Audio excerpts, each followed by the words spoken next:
Little Victory Sports Cards here, and I have a fun-filled SGC video for you today. It's kind of like two parts. The first part is a 10-card SGC reveal, and the second part, stay tuned if you want to hear my thoughts on SGC, my future use with them, and maybe some interesting data on my recent SGC slab sales on eBay. So, I think this will be a fun way to reveal the cards. So about 2 weeks ago, I made a pre-evaluation videos for each one of these cards, and I really highlighted what I thought SGC would grade the card.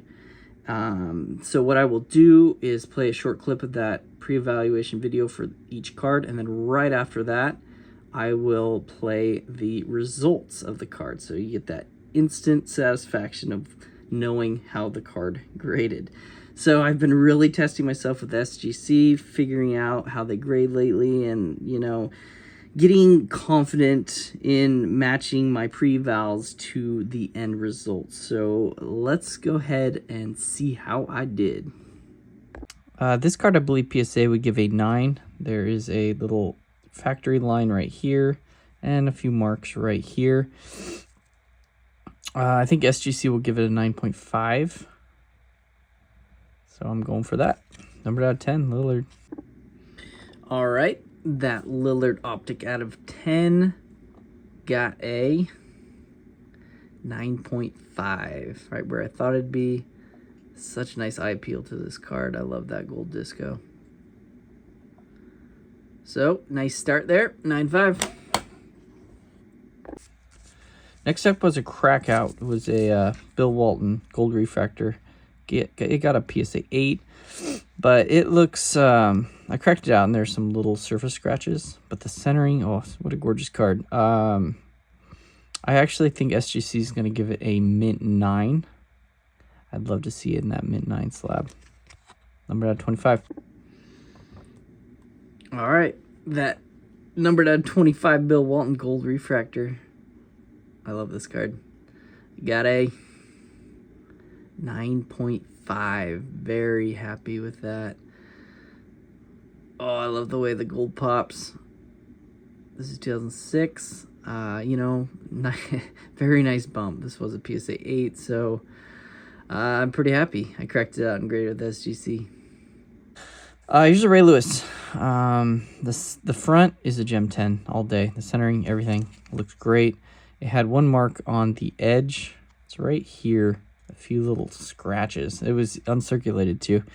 I think it would bring it down to a PSA 8 or 9. So I think SGC is actually going to give it a 9.5. All right, let's see what that Ray Lewis out of 199 gold refractor got. Got a 9.5. Happy with that. We are on track. It's a good looking card. There you go. For some reason, I like this Mike Evans card. I bought about 4 of them on ComC, and man, the original owner must have tried to get all 14. There's only 14 in the world of these Magician minis. I think PSA, I think Beckett actually once graded it pretty low. I think they gave it like an 8.5. So I corrected it. I thought it looks more like a 9.5 to me, an SGC 9.5. I'm going to put it on an SGC 9.5. All right, that Mike Evans Magician Mini out of 14 got a 9.5. So I am very excited about this card, especially he just had another amazing game. He's having a good year, good career. He's pretty much 10 straight years with 1,000 yards or more receiving. That just shows a testament to his durability and consistency. So I'm a fan of collecting Mike Evans stuff, and I think down the road he'll be a Hall of Famer. This is another crack out. It was a Justin Herbert PSA 8. It just had a few smudges on it, and I don't remember it being there before I submitted it to PSA, so they give an 8. I cracked it out, wiped down the smudges, and it looks pretty good. Just one little mark right here, but I don't know. I think it's an SGC 9.5. That is my prediction. All right, that Herbert rookie Prism base got a 9.5. Nice to see a little bump from a PSA. It wasn't PSA 8, so to get a 9.5 I'm happy with. I know there's not too much value in this card anymore, but I like to see it in the proper grade. It just had that one little mark right here, so I think it's accurately graded with SGC, to be honest. It's nicely centered, so there you go. Next up was a PSA crackout. It was a PSA 8. So it's a flawless gem mint card other than this big, see it all right there, that printing line or whatever you want to call it, refractor line. It's unfortunate that it's there, but PSA really hammered it. They gave it an 8, and I'm going to say SGC gives it a 9. That's my prediction because of that line. All right, that Kelsey out of 5 got a mint 9, right where I hoped it would be because of that huge line right there. So yeah, PSA gave it an 8. I was hoping for a mint 9, and it got there. It's a nice bump to this. Number 3 out of 5, the green prism. I'm a fan of this card. And you know I'm a fan of Kelsey's. Next up is a cool looking Tyreek Hill. This is numbered out of 10. This gold mosaic montage. Number 8 out of 10. It had one little ding. See it? It's right there. So PSA I think would have given this an 8 because of that little indent. I'm going to say SGC kind of overlooks it, gives it a 9. SGC 9.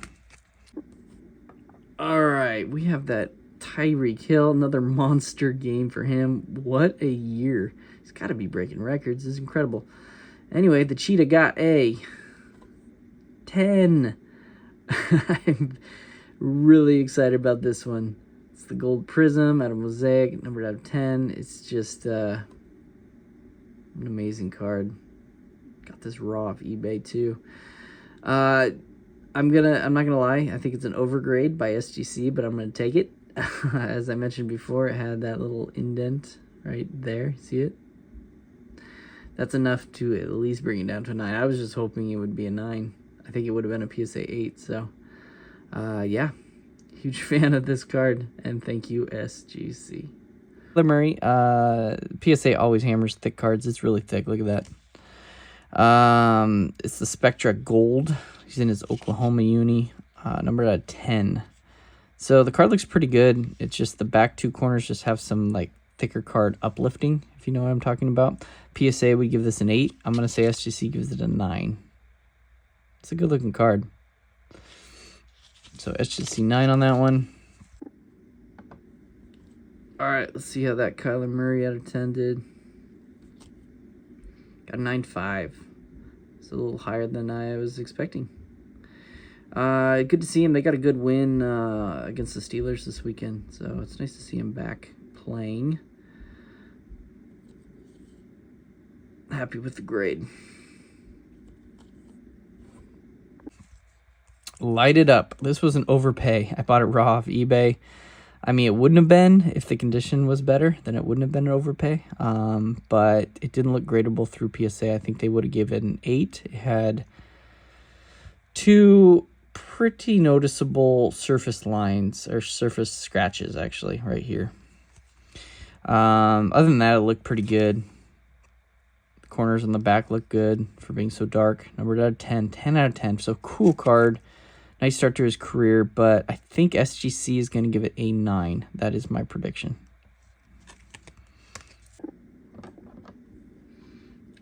All right, that Olave 10 out of 10 lighted up gold prism rookie card got a 9.5.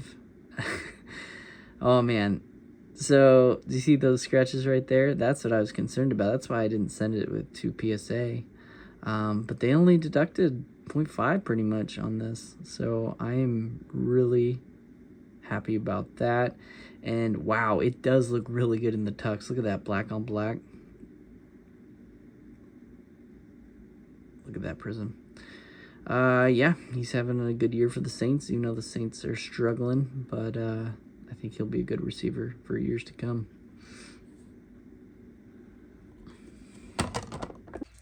Brock Purdy. This was a crack out, an angry crack out, because this did not deserve an 8. Got an 8. It's a very nice looking card, sharp, especially for kind of being foil condition sensitive. It's at least a 9. I'm actually going to put it at an SGC 9.5. So an 8 to a 9.5, hopefully. Numbered out 149. It's the second year. Okay, we had that Purdy second year maroon card. PSA gave this an 8. It got a 10. I knew it. I knew PSA undergraded this card. PSA 8 to an SGC 10. It was such a nice copy, especially considering it's kind of condition sensitive with the foil and everything. I like the color match on this. I like this card a lot. I'm happy to see it in the grade it deserves. So, smart move cracking it out of the PSA slab. That was a no-brainer for me. As soon as I saw that grade, I knew I was cracking it. Got a 10. Good time to sell his stuff. And final card. So this one is a problem card.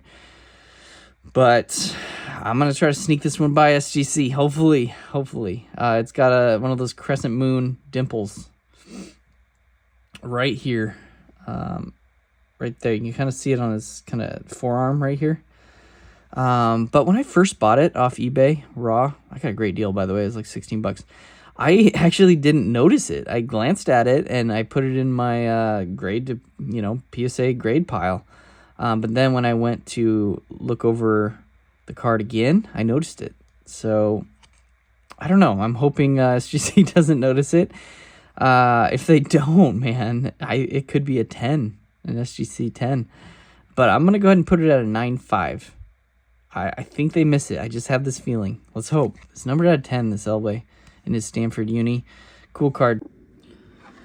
Here is that Elway with the little crescent moon indent on the front. Let's see if SGC noticed it. Boom. Kudos to SGC. You noticed it. It's right there on his kind of forearm.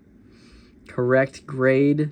It's good to know SGC hammers those crescent indents too. PSA definitely does. They give 5s and 6 out for those for sure. So I'll just crack it out and I guess just send a ComC. It's too bad because this card is flawless, and I mean flawless. 50-50 centering. Numbered at 10. Other than that little indent. Dang. Come on, quality control. Panini. But there you go. So as you guys probably already know, I've been using SGC for the past couple months. Grading with them, selling on eBay. I'm just seeing how well they sell for me and whether I can make a, respectable profit margin. It's kind of been a test. So over the last 2 months, I'd say the sample size, I know it's a little smaller, is about 73 cards that I've already listed on eBay. And I'm going to break it down into the vintage cards. I'm going to say that's 1980, the year 1980 and older.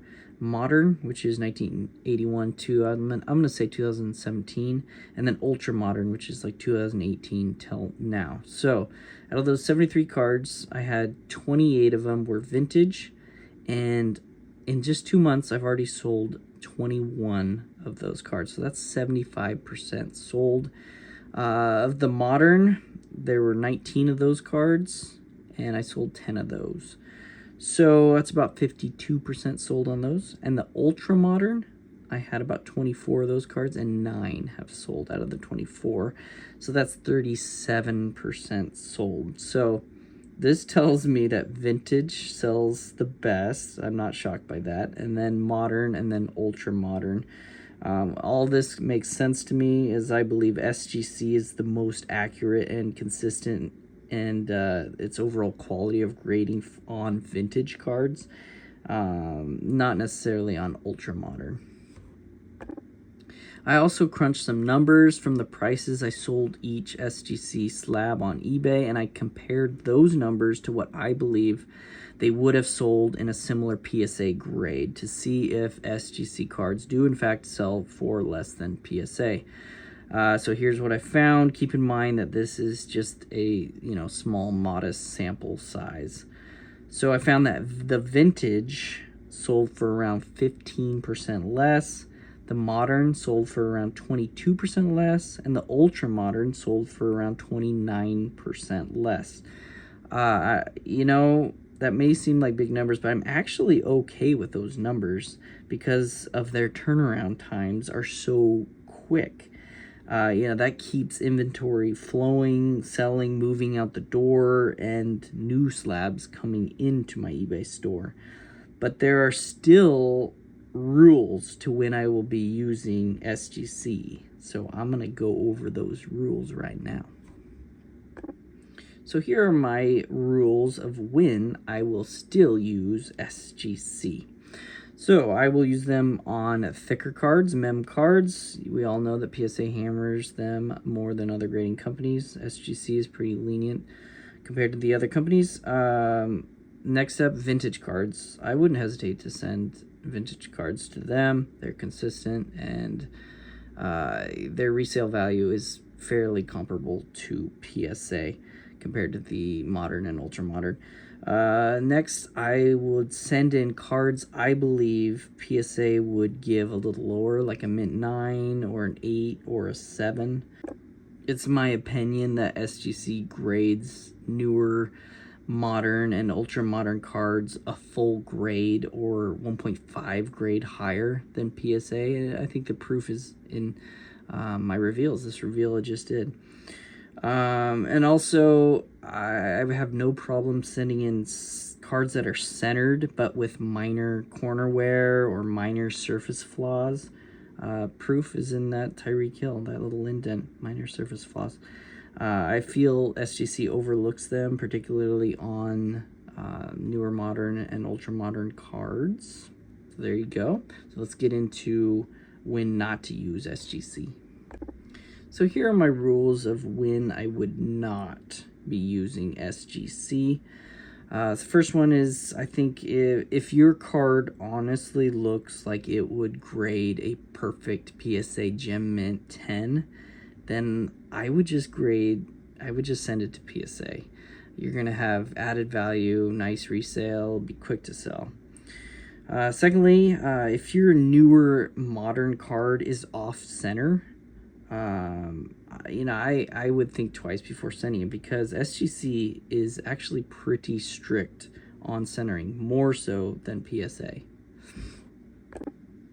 Finally, I think I would hold off sending 1980s or 1990s cards with SGC. They seem to be just as strict on those cards as PSA. You don't get that added grade bump like you do with that ultra modern, so it doesn't make it quite worth it. That's just what I've noticed from my grading over the last couple months. So there you go. If you guys want to see exactly which SGC slabs have sold for me in these past 2 months and kind of where I'm getting these numbers based on, go ahead and just go into my eBay store, little underscore victories, and just search SGC in my completed sold listings. Then you'll get to see all the rundown of what I sold them for and which ones sold. You kind of get a feel for maybe where the market is at on SGC slabs. All right, so that's it. I hope you enjoyed this full fun-filled SGC video, and I will keep using SGC, and I just actually sent in 2 more orders, so you're gonna get more reveals and tons of PSA reveals too. All right, thanks for watching, everyone.